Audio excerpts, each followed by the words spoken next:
নমস্কাৰ সকলোকে, মই কংকনাই মোৰ অন্য এটা মিনি ব্লগলৈ আপোনালোক সকলোকে স্বাগতম জনাইছোঁ। আজি নাৰিকলৰ লাড়ু বনাইছিলোঁ। নাৰিকলৰ লাড়ু সকলোৰে প্ৰিয় নহয়নে?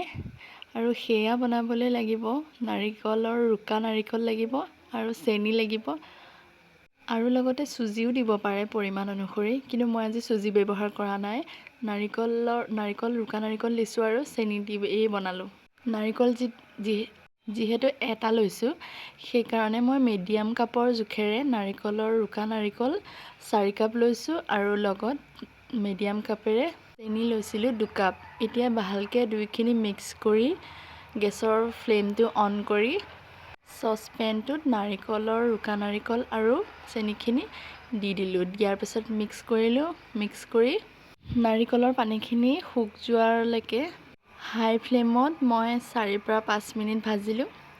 4-5 মিনিট হোৱাৰ পাছত গেছৰ ফ্লেমটো ল' কৰি লাডুখিনি বনাবলৈ ষ্টাৰ্ট কৰিলোঁ। এয়া মই এটা বনাইছিলোঁ, তাকে দেখালোঁ।